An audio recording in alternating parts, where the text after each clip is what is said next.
من الذكريات الغلسة في حياتي اللي هي كانت الصحيان بدري يوم المدرسة، ولازم نصحى الساعة 7 ونعمل السرير ونقوم نفطر بيضة ونشرب اللبن بتاعنا، وبعدين نروح المدرسة، وبعد كده نرجع نعمل الهوم ورك بتاعنا، بعد كده يبقى فيه تمرين، وبعدين لازم ننام بدري عشان تاني يوم نصحى بدري للمدرسة واليوم يعيد من أول. كل يوم الروتين الممل المقرف الغلس ده. فانا قررت وانا صغيره ان هكبر وابقى مسؤوله عن نفسي ومش هعمل اي حاجه من دول. لا هنام بدري وهاكل ايس كريم للفطار والغداء والعشاء، ومش هعمل سريري ومش هعمل هومورك بتاعي، وابقى كده فري وما عنديش ريسبونسبيلتيز. كبرت ونضجت واكتشفت ان الالتزام بروتين هو الوصفه السحريه لأي حلم وأي هدف عايز تحققه مهما كان صعب ومهما كان مستحيل. ازاي؟ تعالوا نشوف. ازيكم يا حلوين؟ أنا ديانا، وده ديانا شو. هكلم فيه معاكم في مواضيع كتيرة ومختلفة ومتنوعة، بس دايما هيكون الهدف من حياتنا أجمل وأحلى وأظرف وأسعد لينا واللي حوالينا. هتعلم منكم وتعلموا مني، ويا رب أكون عند حسن ظنكم بيا. يلا بينا. حلقة النهاردة هنتكلم عن الروتين، وازاي الالتزام بالروتين هو مفتاح لكل حاجة احنا عايزينها وكل حاجة بنتمنى نحققها. احنا كبرنا دلوقتي، مفيش حد يصحينا، مفيش حد يعمل لنا الاكل الصحي المفروض احنا ناكله، اللي احنا كنا بنتزرزر اللي انا مش عايزه اكل الخضره بتاعتي ومش عايزه اكل البيض المسلوق والى اخره. بقيت انت مسؤول 100% عن عاداتك اليوميه وعن تصرفاتك كل يوم وعن روتينك، حتى الروتين المبهوأ اللي مش باين، اللي يعني مش كل حاجه داخله على بعضيها، انت بقيت مسؤول عنه. فكره ان احنا نقوم الصبح ونشوف الكلام على ايه دي ما تنفعش. انت عندك 24 ساعه في اليوم زي اللي عندك عند غيرك. الوقت بفلوس والوقت اللي بيروح ما بيرجعش، فلازم تقدر تاخد من 24 ساعة وتنجز فيها على قد ما تقدر. وجود الروتين مهم جدا جدا جدا في حياتنا. أول حاجة لأنه بيشيل الديسيجن فيتيج. انت مش مضطر تستعمل طاقتك الكبيرة من دماغك عشان تقرر انت هتعمل ايه او هتلبس ايه او هتاكل ايه. يعني دلوقتي لما نصحى من النوم بنغسل سناننا على طول، الموضوع ما بياخدش تفكير. في ناس بتحب تعمل سيري، انا بحب اعمل سيري كل يوم، الموضوع ما بياخدش مني تفكير، مش عاده انا عايزه اكد عليها وعايزه اعملها، بقت جزء من روتيني. ان أنا اشرب القهوه ده جزء من روتيني، ان انا ممكن اضيع وقت على التليفون ده بقى جزء من روتيني. عايز تظبط الروتين، قلل الحاجات دي. فكل ما انت كنت عارف ومقرر هتعمل ايه قبلها بوقت، مش هتاخد وقت عشان تفكر، خلاص الحاجة ايه مترتبة، ده ما بياخدش مساحة منك وما بياخدش مساحة من دماغك. مارك زوكربيرج وستيفن جوبز نفس اللبس، هم ستيفن جوبز كلنا عارفينه بالتيرتل نيك السوداء وبنطلون الجينز، عشان ده قرار لازم ياخد. طب انا هلبس ايه؟ مش مضطر يعمل القرار ده، خلاص هو عارف هيلبس ايه، عنده روتين. فكل حاجة بتبقى متحددة عشان تسيب مساحة في الدماغ وتريحك من انت تاخد قرار كل شويه وكل ساعه. القرارات الصغيره دي بترهق وبتبقى متعبه، ان انا اكل ايه النهارده او هنطبخ ايه النهارده او هنخرج فين النهارده، الكلام ده اوريدي بيكون مترتب من قبلها بوقت، فما بتضطرش تحط مجهود فيه ومجهود ذهني فيه. حاجه تانية، لما يبقى عندك روتين اهدافك وحياتك بتبقى واضحه. انت عندك هدف معين عايز تعمل 1 2 3، هتقسمه مع اليوم، خلاص الحاجه هتخلص، ما بتبقاش حاسس ان هاكل هم. رؤيتك للمستقبل بتاعك بتبقى واضحه وجاهزه قدامك. لما انت تيجي مثلا تقول مثلا انا يوم الاجازه بتاعتي، انا عندي يومين اجازه سواء جمعه او سبت، خميس او جمعه، سبت او حد، ايا كان يوم الاجازه بتاعتك، انا في اليوم الفلاني هعمل كذا واليوم الفلاني هعمل كذا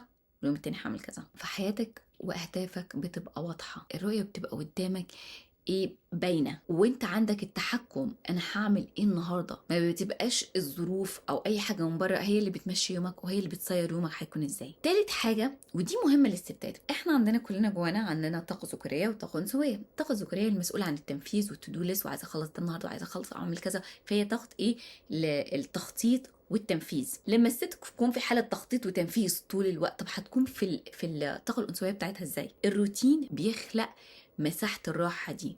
يعني مثلا لو واحده عندها بيزنس، تقوم الصبح عندها من وقت مثلا من وقت لوقت معين هتخلص عندها شغلها حاجات ليها علاقه بالبيزنس بتاعها، وبعد كده الطاقه الذكوريه بتاعتها حضرتها لبقيه اليوم، تبقى تستمتع بيومها، تعمل مساج، تروح تتمشى، تعمل اللي هي عايزاه.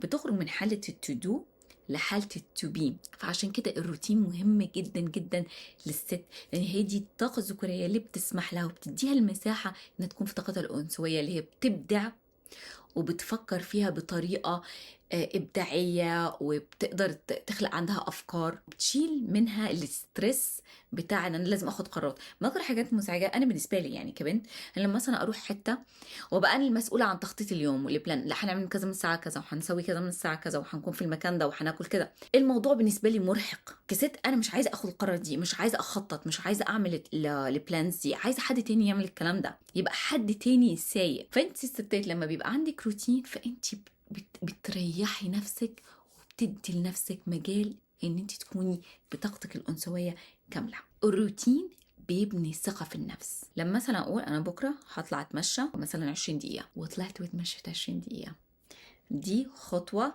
لجسم احسن ونفسيه احسن وعقل اصفى. انا عملت اللي انا قلت هعمله، فانا ثقتي بنفسي بتزيد.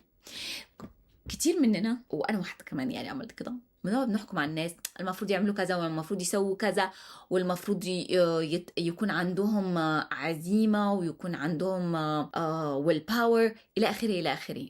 سهل علينا جدا نقف من بعيد ونحكم على الشخص يعمل ايه وما يعملش ايه، لكن لما تيجي انت عايز تخلق عادة عندك الموضوع مش سهل خالص وصعب جدا.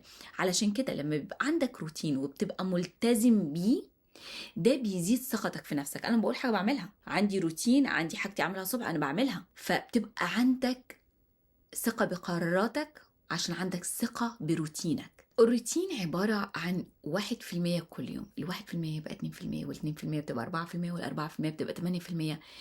الزيادة اللي بتحصل دي كل يوم اللي انت مش واخد بالك منها في كل عادة انت بتعملها يا تبنيك يا توقعك. الروتين بتاعك لو كان مفيد لأهدافك للمستقبل فشوية شوية شوية شوية هتوصل الحاجة اللي انت عايزها من غير ما تاخد بالك ومن غير مجهود كبير. لكن لو الروتين بتاعك في بهوأة ومفيش فيه تخطيط ومفيش فيه التزام، حاجات هتبوظ وهتفلت منك ومش هتوصل اللي انت عايزه. عشان كده الروتين بيحقق المستحيل. الاشخاص الاغنياء والاشخاص الناجحين الروتين بتاعهم مسلمات non negotiable. حتى في منهم برضو في عنده روتين ان انا في اليوم ده يوم التفكير. واخد يعني انا مش فاكر سمعتها فين عن واحد هيز بيج انتربرنور عنده مثلا كان يوم خميس او حاجه، يوم الخميس ده يوم التفكير، ملتزم عنده روتين في اليوم ده بيقعد بيفكر بافكار ابداعيه ازاي يحسن ويطور الشغل بتاعه. ده روتين. لما يبقى عندك روتين ان مثلا في اليوم ده الفلاني انا هنظف البيت وهروق البيت وكل حاجه هتبقى في مكانها، هبقى انسان منظم. الروتين ده بيديك مساحه لحياه افضل واريح. خلاص بتبقى انت مش هاكل هم الشرابات كترت، الهدوم كترت، لازم اروح اغسل الغسيل، لازم اروح انظف، مش مضطره تفكر في الكلام ده، خلاص كله مترتب في روتين. فشويه شويه الروتين بيصنع المستحيل مهما كان صعب. زي النقطه نقطه بتنزل على الصخر وبتفلقه وبتعمل فيه تدرجات. الروتين التقليدي مش دايما بينفع، اللي ينفع معايا ما ينفعش معاك او معاكي. في عاملين اساسيين في ان انت تحدد الروتين بتاعك. اول واحد، هل انت راجل ولا انتي ست؟ الحاجة التانية الطاقة بتاعتك. هنتكلم على اول نقطة. في فرق كبير جدا بين روتين الراجل وروتين الست بسبب ان دورة الهرمونات بتاعتنا بتختلف عن بعض. دورة هرمونات الراجل هي دورة يومية، التستيرون اول ما بيسحب بيبقى عالي وتدريجيا بينخفض على بقية اليوم. علشان كده كل مواعيد العمل الموجودة بتنفع للرجال ما بتنفعش للستات. موضوع انت تبدأ من الساعة 9 لحد الساعة 5 عشان تنجز، first of all اول حاجة اكتر من 4 ساعات احنا ما بننتجش، احنا كده بنضيع وقت. بس احنا ماشيين بقى في الدوامة دي. من 9 ل5 ده ينفع للراجل ما ينفعش للست. ليه؟ لانه متنظم على الهرمونات والطاقة بتاعته. نيجي بقى للست. الست بتاعتنا الدورة بتاعتها شهرية. اول ما بتيجي البيريود في اول اسبوع الست بتبقى تعبانة مش قادرة تعمل اي حاجة.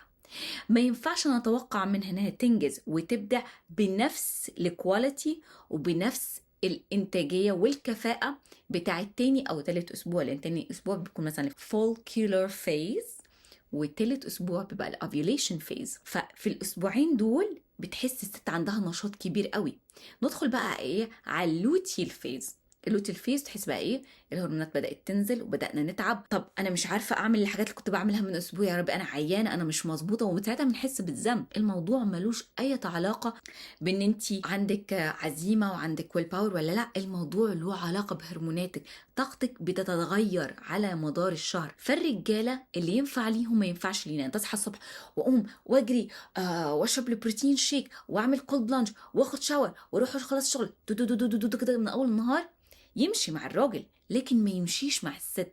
احنا انتاجيتنا وكفاءتنا هي اسبوعين في الشهر، بقيت الاسبوعين التانيين بنخلص حاجات متاخره وبنرتاح عشان جسمنا بيحتاج كده. البيولوجيه تختلف تماما. تاني حاجه في كتاب The Power of Full Engagement بيقترح ان تعمل جرد لطاقتك. زي ما قلت احنا بنختلف عن بعض. في ناس بتنجز الصبح تكون طاقتها عاليه الصبح، وفي ناس بتحب تخلص شغلها بالليل على رواق وعلى هدوء. فانت لازم تعمل جرد لمده اسبوع او شهر، يعني يفضل هو شهر، وتشوف انت كفاءتك الذهنيه والعقليه بتبقى على اخرها امتى، وكفاءتك الجسديه بتبقى على اخرها امتى، وتنظم الروتين بتاعك والتو ليست بتاعتك على الاساس ده. نشوف بقى الحاجات اللي محتاجه برين باور نخلصها في الوقت اللي انا حاسس ان ده البيك بتاعي، والحاجات اللي محتاجه فيزيكال مثلا لازم اجري واروح اروح الجيم او اروح اشيل حاجه.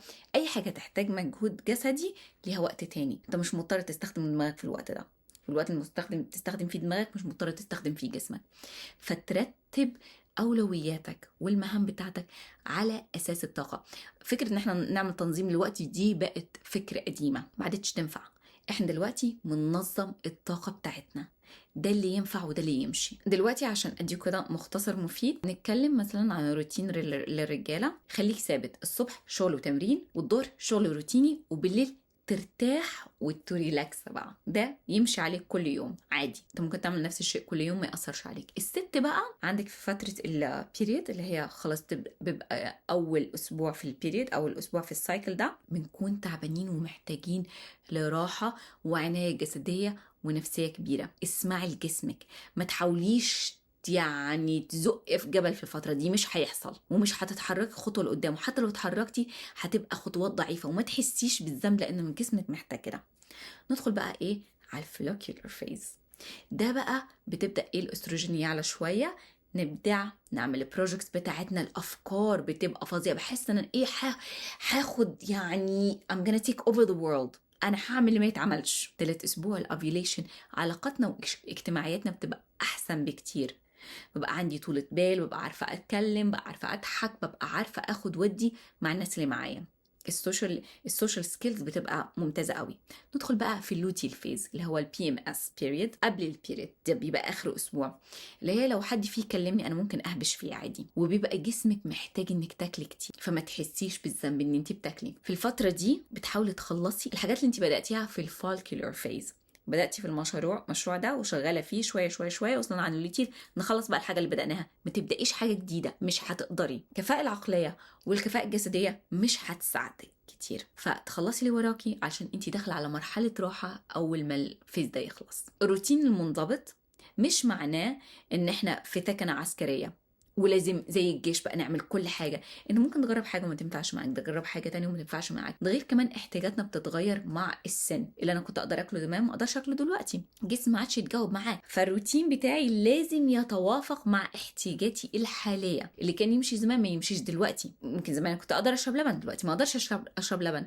فدلوقتي لما انا اجي اعمل روتين الاكل بتاعي في الاسبوع لازم اخد بالي من الموضوع ده. فخليك فليكسبل، ولو انت يوم مثلا عدى منك وما قدرتش تعمل الروتين بتاعك وتلتزم بيه مش مشكله، تعدلها تاني يوم. لكن حاول على قد ما تقدر ان انت ما توقعش الروتين بتاعك يومين ورا بعض، عشان تثبت العادة دي عندك في الدماغ وتستمر بيها. وزي ما قلنا نشتغل مع جسمنا مش ضده. ما تحمليش نفسك فوق طاقتك. الستات بشكل عام، وانا قلت الكلام ده في حلقة النوم، بيحتاجوا لفترة نوم وراحة اكتر من الرجالة علشان الاكتيفيتيز في الدماغ عندنا اعلى، فاحنا محتاجين راحة. فوقت ما يبقى عندك البيريد وتبقي في اللوتيل فيز انت محتاجة ترتاحي ومش عايزة تكلمي حد عادي. الروتين بتاعك اللي انت كنت عاملاه من اسبوع او اسبوعين ما يمشيش دلوقتي، تنظمي الشهر بتاعك على الاساس ده. الحاجات التقيله اللي عايزه مجهود جسدي وعقلي تخلص في اسبوع الفولكلور فيز واسبوع الافيوليشن هو التبويض. دول الاسبوعين ده الشباك بتاعك اللي تشتغلي فيه. اخر اسبوع واول اسبوع دول ايه، نلملم الحاجات اللي مخلصناهاش ونرتاح فيها. انا عارفه ان عدت الكلام مليون مره، بس هنتكلم عليه في طريقه مطوله في حلقه تانية. فاهم حاجه، انا مش عايزاكي تحسي بالذنب لو انت فعلا ما قدرتيش تلتزمي بروتين.